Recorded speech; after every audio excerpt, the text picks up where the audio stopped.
The Minnesota Vikings have started their season 5-0, and out of their bye week, they faced the smoking hot Detroit Lions after they clobbered Mike Zimmer's defense. 47-9, I think the score was. I wonder if the problem is the players or Mike Zimmer. I wonder who, if he's going to deflect the blame once again and put the onus on his players, or if he's going to take some of the blame this time. It'll be interesting to watch that. He seemed kind of quiet recently, that Mike Zimmer has. And I am here to tell you that despite the Minnesota Vikings 5-0 start, the team has proven nothing yet. And if they continue winning and they win a playoff game, well, maybe they've proved a little something. But the Minnesota Vikings have started 5-0 before. And it doesn't always lead to a playoff berth. You would think that mathematically it would. The chances of making the playoffs after starting 5-0 are good. But they did it in 2016. In 2016, they beat the Titans on the road to start 1-0. And then in the second week, they beat Green Bay. Third week at Carolina, they won. Fourth week versus New York at home, they win. And the fifth week versus Houston at home, they win. And these are pretty decisive victories, too. You look at week 5 versus Houston, they won 31-13. Versus New York, 24-10. At Carolina, 22-10. Week 1 against the Titans, 25-16. And week 2 against the Packers, 17-14. That was the only one-score game. And looking at the Minnesota Vikings season thus far, there's been a lot of blowouts. They beat the Texans 34-7. They didn't blow out the Niners, but they practically won by 2 scores. They were up 23-14 with like a minute or two left. Against the Green Bay Packers, they're up 28-0. It got cut to 1-score lead, 28-22. But then we went up 31-22 at the end of the game. So that was decisive in the final few minutes. Against the Jets, it was a close game. Giants, Vikings dominated them 28-6.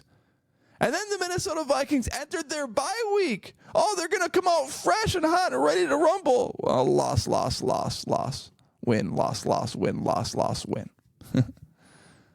So even though the Minnesota Vikings schedule lightens up a ton, there is no guarantee that they're going to make the playoffs just because they started 5-0. And there was this video by a creator that I saw online that I need to recognize. Strictly Layton is their YouTube channel. And he posted a video of the last time the Minnesota Vikings went 5-0. So I just want you to enjoy and listen carefully to the names. Did you know the last time the Vikings were 5-0, they actually missed the playoffs? Well, let's take a look back at my least favorite game from that season. This is Vikings vs. Lions from 2016. Forgotten running back Theo Riddick set up the steroid-using Matt Prater for the first points of the game. And on the Vikings' first play of the game, Sam Bradford completed a pass to Sam Bradford, and the ever-so-clutch Blair Walsh tied it up. Stafford bounced back, finding Anquan Bolden for the score, and to be honest with you, I had no idea that was a thing. Matt Asiata pitched this one to Diggs, which let the diva get loose for a nice gain, and this set up a Kyle Rudolph touchdown. Ronnie Hillman ripped off this gain on the swing pass, but Asiata got stuffed on 4th and inches. Man, what a running back room that was. And Rhett Ellison scored on this end around. This offense was filled with NPCs. And on the first drive of overtime, Golden Tate was somehow able to shimmy prime Xavier Rhodes and Harrison Smith to score the game winner. Now that's a classic Vikings loss. Did you recognize some of those names? Some names they didn't even say, like Andrew Sendejo. I saw him in the background. Cordero Patterson, he was in the background. Like, in what world do you do an end around to Rhett Ellison? I guess the Minnesota Vikings did. Sam Bradford, quarterback for the Minnesota Vikings. I don't know what his statistics were that season or the first 5 weeks of the season, but it is kind of a similar story to Sam Darnold. Looks like Sean Hill played that. What? Sean Hill played the opening game against the Tennessee Titans in 2016. Some of these things are just like mind-blowing. Wow.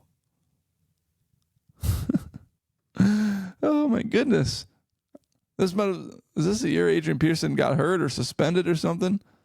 Sam Bradford, he played week 2 against the Packers. He outdueled Aaron Rodgers. 22 for 31, 286 yards, 2 touchdowns, 0 picks. Sounds very Sam Darnold-esque. Let's take a look at week 3. Sam Bradford's performance against the Carolina Panthers. What did he do in this one? Sam Bradford, 18 for 28, 171 yards. 1 touchdown, 0 interceptions. That sounds very Sam Darnold-esque this season.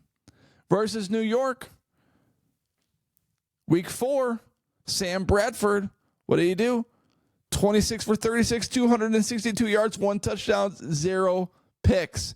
This is very similar to what Sam Darnold is doing this season. And oddly enough, both of their names are Sam. Week 5 against the Texans, they get to 5-0. Sam Bradford again, 22 for 30, 271 yards, 2 touchdowns, 0 picks. As fun as this Minnesota Vikings season has been, and I'm not being a negative fan, I'm just letting you know, I'm giving you a warning. They have not proven anything yet.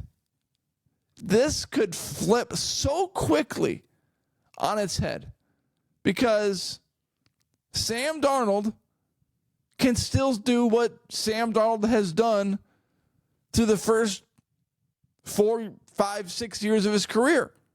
And he could go quickly into a really, really, really bad place offensively for the Minnesota Vikings. Coming out of the bye week in 2016, different coaches, different players, I get it. But the storyline is similar. Quarterback that's trying to resurrect his career and give a little something to a team that needs it. The Vikings scored 10 points against the Eagles, 10 points against the Bears, 16 points against Detroit. The scoring tanked. And this team didn't have Justin Jefferson, didn't have Addison, didn't have Hawkinson coming back, didn't have Aaron Jones. But they had Jerick McKinnon. They had Adrian Peterson for a first few games of the season until he got suspended. Or hurt or something like that. I don't remember what happened. But the Minnesota Vikings have started 5-0 before and have missed the playoffs. And oddly enough, both quarterbacks were named Sam. They had their bye week in week 6 in both seasons. Hopefully that's not a sign of things to come. But right now, the Minnesota Vikings have not proven a thing despite their 5-0 record. You've got to continue to win, or the finger will be pointed so quickly at Darnold, at O'Connell for blowing up a 5-0 season.